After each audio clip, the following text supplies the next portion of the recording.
Hi Madan, என்ன ஆஃபீஸ்லேருந்து வேகமாக வந்துட்டேன்னு சொன்னாங்க? ஹாய் சித்ரா. ஏன் என்னாச்சு? உன் ஃபேஸ் ரொம்ப டல்லாக இருக்குது. கத்தாரில் என் கூட ஒர்க் பண்ணிக்கிட்டு இருந்த முகேஷ் இருக்காங்களே, அவங்க கொஞ்ச நாளைக்கு முன்னாடி இறந்து போயிட்டாங்க.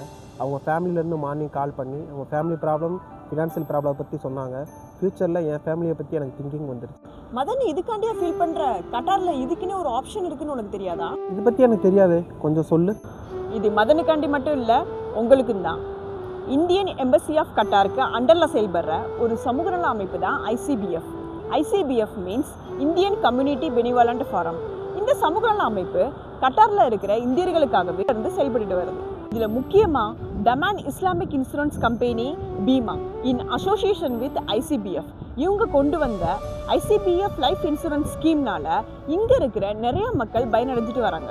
உங்களுக்கு 18 வயசுலேருந்து 65 வயசு முடியவும் கட்டார் ஐடியும் பாஸ்போர்ட்டும் இருந்தால் நீங்கள் அதுக்கு எலிஜிபிலிட்டி. செகண்ட் திங், வெறும் 125 ரியாலுக்கு 2 வருஷ கவரேஜோட natural death, accident death, partially disability, permanent disability இதில் எது நடந்தாலும் மேக்ஸிமம் பெனிஃபிட்டாக கட்டாரி ரியால் 1 லேக் முடிய ப்ரொவைட் பண்ணுறாங்க. இது ரிலேட்டடாக உங்களுக்கு மோர் இன்ஃபர்மேஷன் வேணும்னா எம்கேபி மனிதநேய கலாச்சார பேரவை கட்டார், அவங்கள நீங்கள் டைரெக்டாக காண்டாக்ட் பண்ணலாம். நாடு விட்டு வந்து உங்கள் ஃப்யூச்சருக்காண்டி உழைக்கிற நீங்கள் உங்கள் ஃப்யூச்சரில் கூட இருக்கிறவங்களுக்காண்டியும் பிளான் பண்ணுங்கள்.